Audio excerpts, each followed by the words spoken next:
Şimdi aslında tabii Suriye'deki süreçle Türkiye'deki paralel veya Türkiye'deki süreçle Suriye'deki süreç paralel, ikisi de söylenebilir.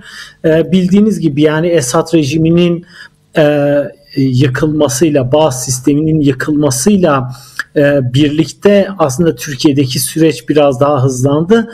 Öncesi var, Devlet Bahçeli'nin 1 Ekim 2024'te başlattığı ilk hamle esnasında henüz Beşar Esad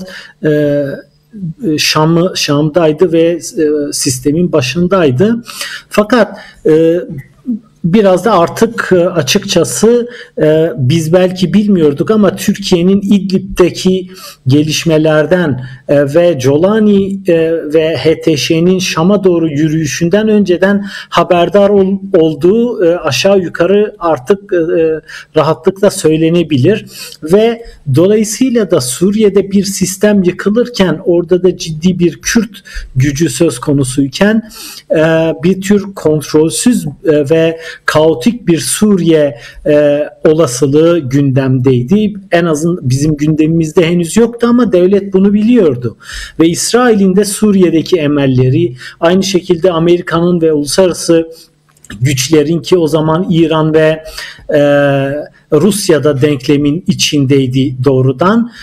Bu belirsizlik Türkiye'de anti-Kürt siyasetin artık miadının dolduğunu öngören, bunu idrak etmiş olan çeşitli devlet kademeleri açısından anksiyete kaynağıydı. Dolayısıyla da tabii aynı zamanda da uluslararası artık hem koalisyon, yani Amerika'nın öncülüğünü yaptığı koalisyon, hem de uluslararası arenada Türkiye'nin artık mevcut sistemde yani işte enerji yollarının, yeni ticaret yollarının inşa edildiği ve İran'ın çevrelendiği bir dönemde Kürt meselesini bu şekliyle sabit tutamayacağı Türkiye'ye sürekli dikte ettiriliyordu ve netice itibariyle bütün bu unsurlarla birlikte iç siyasette de artık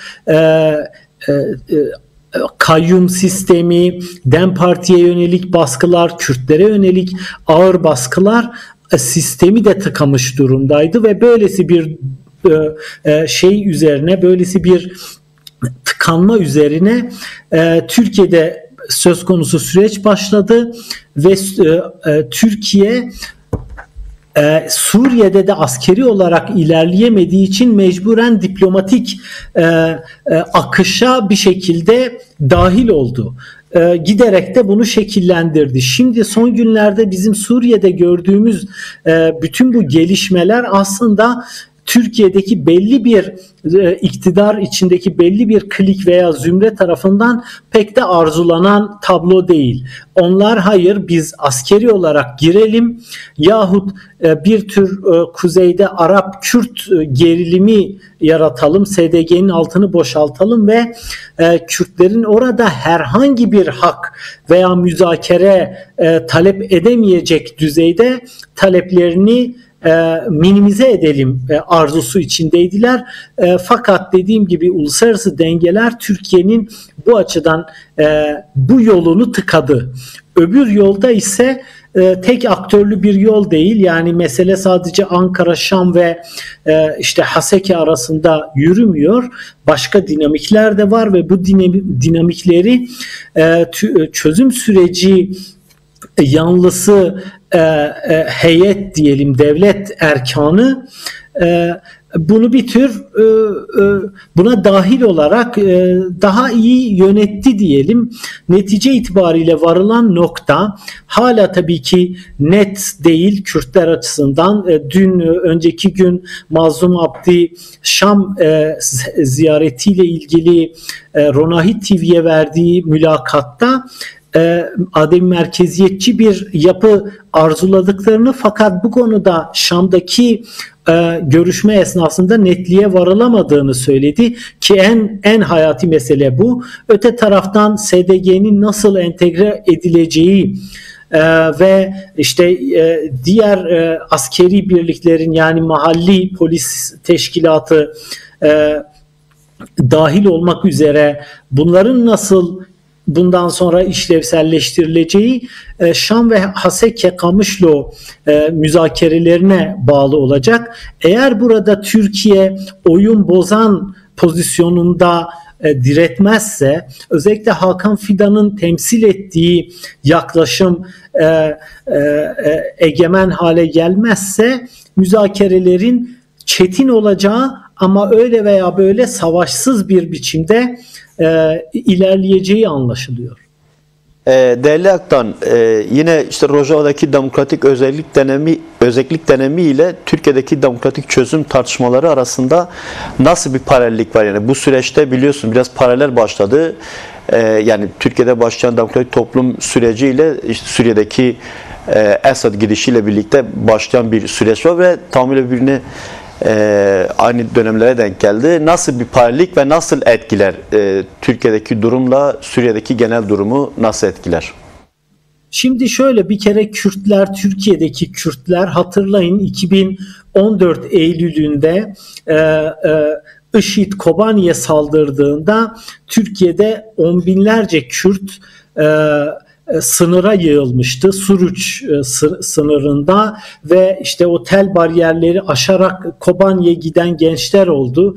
Bir kısmı orada savaştılar, hayatlarını kaybettiler. Fakat önceki çözüm sürecinin belki de ilk Aşil topuğuna yediği ok aslında Türkiye'nin Kobani'deki hadiselere seyirci kalmasıydı ve ciddi bir kırılma yaşandı. 6, 7, 8 Ekim olayları gerçekleşti. Bunlar daha sonra Türkiye'deki çözüm sürecini açık bir biçimde zehirledi. Zira polis vazife ve salahiyetleri kanununda bir düzenlemeye gitti iktidar. Hatırlayın 2015 yılına biz o düzenleme tartışmalarıyla girdik. Daha 7 Haziran seçimleri söz konusu değildi. Fakat netice itibariyle Kürtlerin Suriye'deki Kürtlerin vaziyetine bakışı siyasal olduğu kadar duygusal da bir bakış. Suriye'deki Kürtler Irak ve İran ve Türkiye'dekinden farklı olarak oraya eskiden Küçük Güney denirdi ya da Benhet hattın altı denirdi.